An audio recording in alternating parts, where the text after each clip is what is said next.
Hello everyone, welcome to your English chapters. നമ്മളിന്ന് discuss ചെയ്യാനായിട്ട് പോകുന്നത് കെയ്റ്റ് ചോപ്പിൻ എഴുതിയ എ റെസ്പെക്റ്റബിൾ വുമൺ എന്ന് പറയുന്ന ഷോർട്ട് സ്റ്റോറിയാണ്. ആദ്യം തന്നെ നമുക്ക് ഓതറിനെ കുറിച്ച് നോക്കാം. Kate Chopin. She was born in Missouri and later lived in New Orleans Louisiana with her husband. Kate Chopin ജനിച്ചത് മിസോറി എന്ന് പറയുന്ന സ്ഥലത്താണ്. പിന്നീട് വിവാഹശേഷം അവർ ഹസ്ബൻഡിനോടൊപ്പം ലൂസിയാനയിലേക്ക് പോയി. She returned to her birthplace after her husband's death and turned to writing in order to overcome depression and also to find a source of income. അതിനുശേഷം അവളുടെ husband മരിച്ചുപോയി. അപ്പോൾ അവൾ തിരിച്ച് മിസോറിയിലേക്ക് തന്നെ വന്നു. അവിടെ വന്നതിന് ശേഷം ആ ഒരു ഡിപ്രഷനൊക്കെ ഓവർകം ചെയ്യാനായിട്ട് പല റൈറ്റിംഗ്സ് എഴുതി പബ്ലിഷ് ചെയ്യുകയും അതുവഴി ഒരു ഇൻകം ഉണ്ടാക്കുകയും ചെയ്തു. In her novels and short stories, she focused on the lives of women and their struggle to create an identity. ഇവരുടെ വർക്കുകളിൽ നമുക്ക് പ്രധാനമായിട്ടും കാണാനായിട്ട് സാധിക്കുന്ന എന്താണ്, സ്ത്രീകളുടെ ജീവിതത്തെക്കുറിച്ചാണ്. സ്ത്രീകളുടെ ജീവിതം, അതുപോലെ സ്വന്തമായിട്ടൊരു ഐഡൻറ്റിറ്റി ക്രിയേറ്റ് ചെയ്യാനായിട്ട് സ്ത്രീകൾ എടുക്കുന്ന ആ ഒരു സ്ട്രഗിൾ, അതിനെക്കുറിച്ചൊക്കെയാണ് അവരുടെ വർക്കുകളിൽ നമുക്ക് കാണാനായിട്ട് സാധിക്കുന്നത്. നമുക്ക് സ്റ്റോറിയിലേക്ക് പോകാം. A respectable woman. ഈ ഒരു ഷോർട്ട് സ്റ്റോറിക്കകത്ത് 3 ക്യാരക്ടേഴ്സ് മാത്രമേ ഉള്ളൂ. Mrs Baroda, Gaston, Gouvernail. ഇതിനകത്ത് മെയിൻ ക്യാരക്ടർ എന്ന് പറയുന്നത് മിസ്സിസ് ബറോഡയാണ്. മിസ്സിസ് ബറോഡയുടെ ഹസ്ബൻഡാണ് ഗാസ്റ്റൺ. ഗാസ്റ്റൻ്റെ കോളേജ് ഫ്രണ്ടാണ് ഗവേണയിൽ. അങ്ങനെ 3 ക്യാരക്ടേഴ്സ് മാത്രമേ ഈ ഒരു സ്റ്റോറിക്കകത്തുള്ളൂ. അപ്പം ഈ കഥ എന്ന് പറയുന്നത് മിസ്സിസ് ബറോഡയുടെ ഹസ്ബൻഡായിട്ടുള്ള ഗാസ്റ്റണും ഗവേണയിലും കോളേജ് ഫ്രണ്ട്സാണ്. അപ്പം ഗവേണയിൽ ഇവരുടെ കൂടെ കുറച്ച് ദിവസം താമസിക്കാനായിട്ട് വരികയാണ്. അതാണ് ഈ ഒരു കഥയുടെ സന്ദർഭം എന്ന് പറയുന്നത്. അപ്പോൾ കഥ തുടങ്ങുന്ന സമയത്ത് മിസ്സിസ് ബറോഡ കുറച്ച് പ്രൊവോക്ഡ് ആയിട്ടിരിക്കുകയാണ്, കുറച്ച് ദേഷ്യത്തിലും വിഷമത്തിലും ഒക്കെ ഇരിക്കുകയാണ്. എന്താണെന്ന് വെച്ചാൽ, ഗവേണയിൽ ഇവരുടെ വീട്ടിൽ വന്ന് കുറച്ച് ദിവസം നിൽക്കാനായിട്ട് പോവുകയാണെന്നുള്ള വിവരം മിസ്സിസ് ബറോഡ അറിഞ്ഞു. അതുകൊണ്ടാണ് അവരിപ്പോൾ ഇച്ചിരി ദേഷ്യത്തിലിരിക്കുന്നത്. കാരണം കുറച്ച് ദിവസങ്ങളായിട്ട് ഇവർ ഭയങ്കരമായിട്ട് തിരക്കിലായിരുന്നു, ഒരു ബിസി ലൈഫായിരുന്നു കുറച്ച് ദിവസങ്ങളായിട്ട്. അപ്പോൾ ഇനിയെങ്കിലും കുറച്ച് റെസ്റ്റ് എടുക്കാം, തൻ്റെ ഹസ്ബൻഡുമായിട്ട് കുറച്ച് പ്രൈവറ്റ് മൊമെൻറ്റ്സ് ഒക്കെ സ്പെൻഡ് ചെയ്തുകൊണ്ട് റെസ്റ്റ് എടുക്കാമെന്നുള്ള ഒരു ആഗ്രഹത്തിലിരിക്കുമ്പോഴാണ് ഗവേണയിൽ ഇവരുടെ വീട്ടിലേക്ക് വരുവാണെന്ന് അറിഞ്ഞത്. അപ്പോൾ ഇവരുടെ ഒരു പ്രൈവറ്റ് ലൈഫിലൊരു ന്യൂയിസൻസ് ആകുമോ എന്നുള്ള ഒരു പേടിയാണ് നമ്മുടെ മിസ്സിസ് ബറോഡയ്ക്ക്. അതുകൊണ്ട് തന്നെ ഗവേണയിലെ ആ ഒരു വരവിനോട് മിസ്സിസ് ബറോഡയ്ക്ക് ഒട്ടും താല്പര്യമില്ല. പിന്നെ പറയുന്നത് എന്താണെന്ന് വെച്ചാൽ, ഇവൾ ഗവേണയിലിനെ കണ്ടിട്ടില്ല. ഹസ്ബൻഡിൻ്റെ സ്റ്റോറീസിൽ അല്ലെങ്കിൽ കോളേജിലെ ആ ഒരു സ്റ്റോറീസിലൂടെ മാത്രമേ ഗവേണയിലിനെ മിസ്സിസ് ബറോഡയ്ക്ക് അറിയത്തുള്ളൂ. ഒരിക്കലും അദ്ദേഹത്തെ നേരിട്ട് കണ്ടിട്ടില്ല. പക്ഷെ അവൾ തൻ്റെ മനസ്സിൽ ഒരു രൂപം ക്രിയേറ്റ് ചെയ്ത് വെച്ചിരിക്കുകയാണ്. അതായത് ഗവേണയിൽ ശരിക്കും ഇങ്ങനെയൊക്കെ ആയിരിക്കും എന്നവൾ മനസ്സിൽ ഒരു രൂപം ഉണ്ടാക്കി വെച്ചിരിക്കുകയാണ്. അവളുടെ മനസ്സിലുള്ള ഗവേണയിൽ എന്ന് പറയുന്നത് ഇച്ചിരി ടോളായിട്ടുള്ള, മെലിഞ്ഞ ഒരു സിനിക്കൽ എന്ന് പറഞ്ഞാൽ എല്ലാത്തിനെയും വിമർശിക്കുന്ന ആൾക്കാരാണ് സിനിക്കൽ എന്ന് പറയുന്നത്. അങ്ങനെ സിനിക്കലായിട്ടുള്ള ഐ ഗ്ലാസസ് ഒക്കെ വെച്ചിട്ടുള്ള, എപ്പോഴും പോക്കറ്റിൽ കൈയിട്ടാണ് നടക്കുന്ന ഒരു വ്യക്തിയായിട്ടാണ് മിസ്സിസ് ബറോഡ ഗവേണയിലെ ഓർത്ത് വെച്ചിരിക്കുന്നത്. പക്ഷേ ഗവേണയിൽ ശരിക്കും ഇവരുടെ വീട്ടിൽ വന്നപ്പോൾ ഇവൾ മനസ്സിലോർത്ത ഒരാളെ ആയിരുന്നില്ല അയാൾക്ക് ഇച്ചിരി പൊക്കം ഒരുപാടില്ലായിരുന്നു. പക്ഷേ ഇച്ചിരി മെലിഞ്ഞതായിരുന്നു. സിനിക്കലല്ലായിരുന്നു, ഐ ഗ്ലാസ് വെച്ചിട്ടില്ലായിരുന്നു, ഏത് സമയം പോക്കറ്റിൽ കൈയിട്ടുകൊണ്ട് നടക്കുന്ന ആളും അല്ലായിരുന്നു. അപ്പം ഇവൾ മനസ്സിൽ ഓർത്ത് വെച്ചിരിക്കുന്ന ആ ഒരു രൂപത്തെ ഇവൾക്കൊട്ടും ഇഷ്ടമില്ല. പക്ഷെ നേരിട്ട് കണ്ടപ്പോൾ അവൾ മനസ്സിൽ ഓർത്തതിൻ്റെ നേരെ ഓപ്പോസിറ്റ് ആയിട്ടുള്ള ഒരാളാണ് ശരിക്കും ഗവേണയിൽ. അവൾക്ക് അയാളെ ഇഷ്ടപ്പെടുവാണ്. ഇത് ഇച്ചിരി കൺഫ്യൂഷൻ അടുപ്പിക്കുന്ന തരത്തിലാണ് ഇവരുടെ ചിന്താഗതി. ചില സമയത്ത് ഇവൾക്ക് ഗവേണയിലിന് ഇഷ്ടമാണ്, ചില സമയത്ത് ഇഷ്ടമല്ല, പിന്നെയും ഇഷ്ടപ്പെടും. അങ്ങനെയൊക്കെ ഒരു രീതിയിലാണ് ഈ സ്റ്റോറി പോകുന്നത്. അപ്പം ആദ്യം ഗവേണയിലിന് ഇഷ്ടമല്ലായിരുന്നു, പക്ഷെ നേരിട്ട് കണ്ടപ്പോൾ താൻ മനസ്സിൽ ഉദ്ദേശിച്ച പോലെ ഒരാളല്ല എന്ന് മനസ്സിലായപ്പം അവൾക്ക് അയാളോട് ഒരു ഇഷ്ടം തോന്നി. പക്ഷെ ശരിക്കും ഗവേണയിലിൻ്റെ സ്വഭാവം എന്ന് പറഞ്ഞാൽ നമ്മുടെ ഗാസ്റ്റൺ പറഞ്ഞ കഥകളിലെ പോലെ അല്ലായിരുന്നു. ഗാസ്റ്റൺ പറഞ്ഞ കഥകളിൽ ഈ ഗവേണയിൽ കുറച്ച് ബ്രില്യൻ്റ് ആയിട്ടുള്ള, ആക്റ്റീവായിട്ടുള്ള ആളാണെന്നുള്ള രീതിയിലാണ് പറഞ്ഞിരുന്നത്. പക്ഷേ മിസ്സിസ് ബറോഡയ്ക്ക് ശരിക്കും ഇയാളെ കണ്ടപ്പോൾ വലിയ ബ്രില്യൻ്റ് ആയിട്ടുള്ള ഒരാളായിട്ടൊന്നും തോന്നിയില്ല. കാരണം എന്താണെന്ന് വെച്ചാൽ, ഇയാൾ വളരെ എപ്പോഴും ഇങ്ങനെ സ്വന്തം കാര്യങ്ങൾ ഇങ്ങനെ ഒതുങ്ങിയിരിക്കുന്ന ഒരു വ്യക്തിയായിരുന്നു ഗവേണയിൽ. അയാൾ ഒരുപാട് സംസാരിക്കാറില്ല, എപ്പോഴും തൻ്റേതായിട്ടുള്ള ഒരു ലോകത്തിൽ ഒതുങ്ങിക്കൂടിയിരിക്കുന്ന ഒരു വ്യക്തിയായിരുന്നു ഗവേണയിൽ. അപ്പം ഒരു ഹോംലി അറ്റ്മോസ്ഫിയർ കൊടുക്കാനായിട്ട് ഗവേണയിലും ആ ഒരു വീട്ടിലെ അംഗമാണെന്ന് അയാളെ ഒന്ന് ബോധ്യപ്പെടുത്താൻ വേണ്ടിയിട്ട് മിസ്സിസ് ബറോഡ ഏത് സമയം അയാളോട് കയറി അങ്ങോട്ട് സംസാരിക്കുമായിരുന്നു.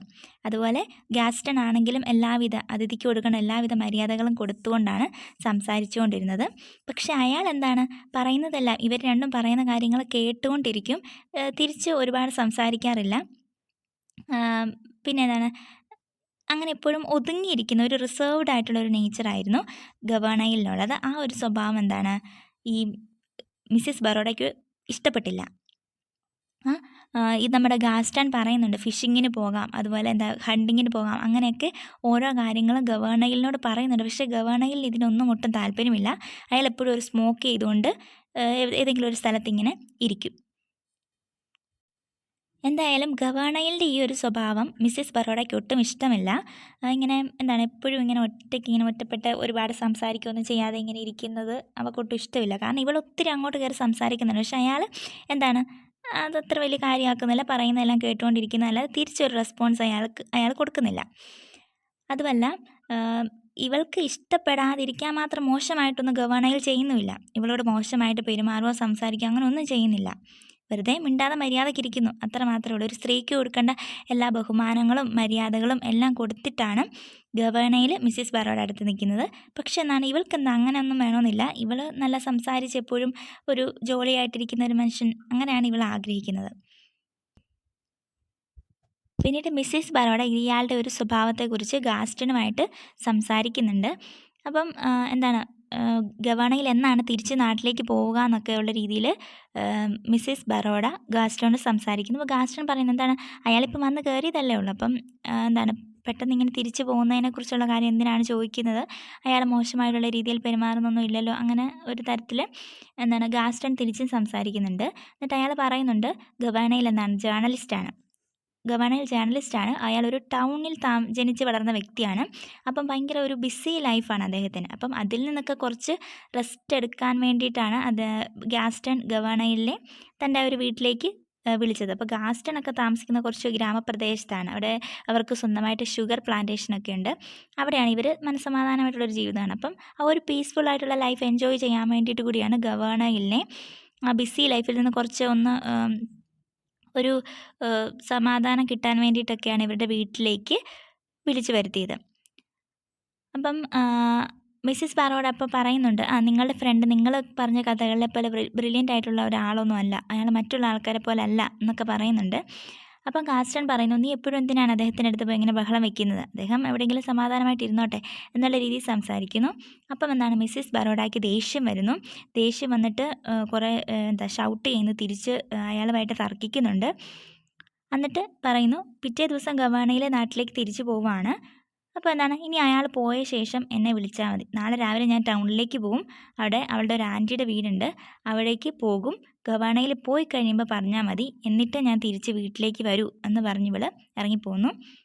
എന്നിട്ട് അവൾ പോയി മുറ്റത്തൊരു ബെഞ്ചുണ്ട്, ആ ബെഞ്ചിലിരിക്കുകയാണ്, ഒറ്റയ്ക്കിരിക്കുകയാണ് രാത്രിക്ക്. ആ സമയത്ത് ഗവേണയിൽ ഇവളുടെ അടുത്തേക്ക് വരുവാണ്. അടുത്ത് വന്ന ശേഷം ഒരു സ്കാർഫ് എടുത്ത് നമ്മുടെ മിസ്സിസ് ബറോഡയുടെ കയ്യിൽ കൊടുക്കുന്നു. അത് ഗാസ്റ്റൺ കൊടുത്തയച്ചതാണെന്ന് പറയുന്നു. ഗാസ്റ്റൺ ഇവൾ വെളിയിലിരിക്കുമായിരുന്നു.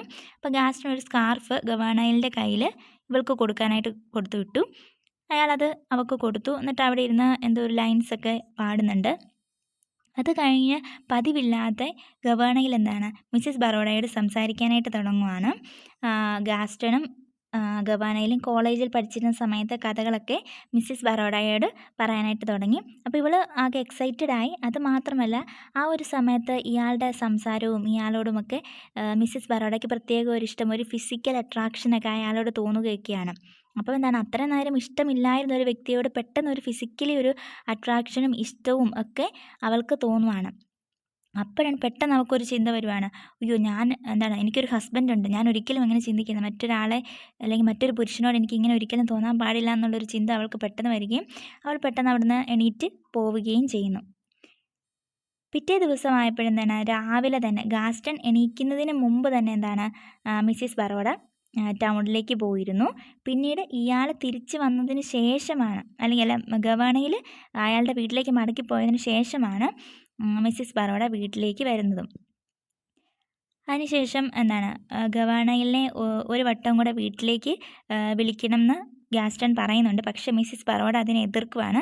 അയാളെ ഇഷ്ടമില്ല, അല്ലേ, വേണ്ട, അയാളിനി വരണ്ട എന്നുള്ള രീതിയിൽ സംസാരിക്കുന്നു. പക്ഷേ കഥ അവസാനിക്കുന്ന സമയത്ത് എന്താണ് മിസ്സിസ് ബറോഡ ഗാസ്റ്റൺ അങ്ങോട്ട് എന്ന് പറയുവാണ്. എന്താ ഗവാണയിൽ ഇനി വന്നോട്ടെ, എനിക്ക് കുഴപ്പമില്ല, അദ്ദേഹം ഇവിടെ വന്ന് താമസിച്ചോട്ടെ, അദ്ദേഹത്തോട് ഒരു ദിവസം കൂടെ അല്ലെങ്കിൽ കുറച്ച് നാൾ ഇവിടെ നിൽക്കാനായിട്ട് ഇനി വിളിച്ചോ, ഞാൻ പ്രശ്നമൊന്നും ഉണ്ടാക്കത്തില്ല, അദ്ദേഹത്തോട് മാന്യമായിട്ടുള്ള രീതിയിൽ സംസാരിച്ചോളാം എന്നൊക്കെ പറയുന്നു. അങ്ങനെയാണ് ഈ സ്റ്റോറി അവസാനിക്കുന്നത്. അപ്പം ഇതിനകത്ത് നമുക്ക് കാണാൻ പറ്റുന്ന ഒരു സ്ത്രീയുടെ മൈൻഡിലുണ്ടാകുന്ന കോൺഫ്ലിക്ട്സ് ആണ്. അതായത് സൊസൈറ്റി കുറച്ച് കാര്യങ്ങൾ പറഞ്ഞു വെച്ചിട്ടുണ്ട്. ഒരു സ്ത്രീ അല്ലെങ്കിൽ വിവാഹം കഴിഞ്ഞ ഒരു സ്ത്രീ എങ്ങനെയാണ് പെരുമാറേണ്ടത്, എങ്ങനെയാണ് ജീവിക്കേണ്ടത് എന്നൊക്കെയുള്ള കുറച്ച് കാര്യങ്ങളുണ്ട്. അവൾ അതുപോലെ തന്നെ അവൾക്ക് അവളുടേതായിട്ടുള്ള കുറച്ച് ഇഷ്ടങ്ങളുണ്ട്. അപ്പം ഈ ഒരു സൊസൈറ്റി പറഞ്ഞ കാര്യങ്ങളും അവളുടെ ഇഷ്ടങ്ങളും തമ്മിലുള്ളൊരു ബാറ്റിലാണ്, അല്ലെങ്കിൽ ആ ഒരു കോൺഫ്ലിക്റ്റാണ് നമുക്കിവിടെ കാണാനായിട്ട് സാധിക്കുന്നത്. അപ്പം ഇവിടെ ഇവൾക്ക് എന്താണ്, ഒരു പുരുഷൻ, പുതിയതായിട്ടൊരു മനുഷ്യൻ വന്നു. അപ്പം അവൾ കുറച്ച് പ്രജുഡീസ് ഉണ്ട്. പ്രജുഡീസ് എന്ന് പറഞ്ഞാൽ മുൻവിധികൾ. ഒരു പുരുഷൻ ആ ആൾ വീട്ടിലേക്ക് വരുന്നു എന്ന് പറഞ്ഞപ്പം അവൾ കുറച്ച് കാര്യങ്ങൾ മനസ്സിലിങ്ങനെ, അല്ലെ അയാൾ ഇങ്ങനെ ആയിരിക്കും എന്ന് ചുമ്മാ മനസ്സിൽ ആലോചിച്ച് വെച്ചിരിക്കുകയാണ്. അപ്പം സ്ത്രീകളുടെ ആ ഒരു പ്രജുഡീസിനെയാണ്, ആ ഒരു മുൻവിധികളെയാണ് ഇവിടെ കാണിക്കുന്നത്. അപ്പം ആ ഒരാൾ ഇങ്ങനെയൊക്കെ ആയിരിക്കുമെന്നോർത്ത് അവൾക്ക് ഇഷ്ടം തോന്നുന്നില്ല ആദ്യം. അത് കഴിഞ്ഞ് നേരിട്ട് വന്നപ്പോൾ അയാളോടൊരു ഇഷ്ടം തോന്നുന്നു. അങ്ങനെയൊക്കെ ഇവളുടെ മനസ്സിലെ ചിന്തകൾ എപ്പോഴും ഇങ്ങനെ മാറി മറിഞ്ഞ് ഇരിക്കുന്നതായിട്ട് കാണാനായിട്ട് സാധിക്കും. അപ്പം സൊസൈറ്റി പറഞ്ഞതനുസരിച്ചെന്നാണ് ഇവൾ മറ്റൊരു പുരുഷനോട് അങ്ങനെ ഒരു സ്നേഹത്തോടൊന്നും സംസാരിക്കരുതെന്ന് ഇവൾക്ക് തോന്നുന്നു. പക്ഷേ എന്താണ്, ചില സമയത്ത് ഇവൾക്ക് അയാളോട് ഇഷ്ടം, ഇവളുടെ തന്നെ മനസ്സിലുള്ളൊരു ഇഷ്ടം അയാളോട് തോന്നുന്നു. പെട്ടെന്ന് തന്നെ അത് മാറുന്നു. അങ്ങനെയൊക്കെയുള്ള കാര്യങ്ങളൊക്കെയാണ് കാണുന്നത് ഇതിനകത്ത്. പിന്നെ ഇവിടെ ഒരു പേട്രിയാർക്കിയുടെ എലമെൻറ്റ് വരുന്നത് എവിടെയാണെന്ന് വെച്ചാൽ ഗാസ്റ്റൺ ആണ്. ഗാസ്റ്റൺ എന്താണ്, ഒരു ഫ്രണ്ടിനെ വീട്ടിലേക്ക് വിളിച്ചു വരുത്തുന്നു. അത് തൻ്റെ ഭാര്യയ്ക്ക് ഇഷ്ടമുള്ളതാണോ, അല്ലെങ്കിൽ അവൾക്കത് അക്സെപ്റ്റ് ചെയ്യാൻ പറ്റുമോ, അങ്ങനെയുള്ള കാര്യങ്ങളൊന്നും അയാൾ നോക്കുന്നില്ല. അയാൾ എന്താണ്, തൻ്റെ ഒരു ഫ്രണ്ട് വരുന്നു, അതിനനുസരിച്ച് തൻ്റെ വൈഫ് അഡ്ജസ്റ്റ് ചെയ്തോണം, അയാൾക്ക് വേണ്ട കാര്യങ്ങളെല്ലാം ചെയ്തു കൊടുത്തോണം, അങ്ങനെയുള്ളൊരു ഇതാണ് ഗാസ്റ്റണും. അപ്പം ഇത്രയാണ് ഈ ഒരു സ്റ്റോറിക്കകത്ത് പറയുന്നത്. പിന്നെ ഒരു ക്വസ്റ്റ്യനാണ് ഇവിടെ ചോദിക്കുന്നത്, ഇതിൽ എപ്പോഴാണ് ഇവളൊരു റെസ്പെക്റ്റബിൾ വുമൺ ആവുന്നതെന്ന്. അതായത് സൊസൈറ്റി പറഞ്ഞ കാര്യങ്ങളനുസരിച്ച് ജീവിക്കുമ്പോഴാണോ, അതോ അവളുടെ തന്നെ ഇഷ്ടങ്ങൾക്ക് അവൾ ഒരു റെസ്പെക്റ്റ് കൊടുക്കുമ്പോഴാണോ അവൾ റെസ്പോൺസിബിൾ വുമണായി മാറുന്നത്, അല്ലെങ്കിൽ ഒരു റെസ്പെക്റ്റബിൾ വുമണായി മാറുന്നത് എന്നാണ് ഇവിടെ ചോദിച്ചിരിക്കുന്നത്.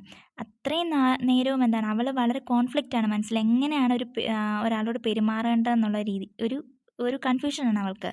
പക്ഷേ അവസാനത്തിലേക്ക് വരുമ്പോൾ, കഥയുടെ അവസാനത്തിലേക്ക് വരുമ്പോഴത്തേനും എന്താണ്, അവൾക്ക് നോർമലാകാൻ പറ്റുന്നുണ്ട്.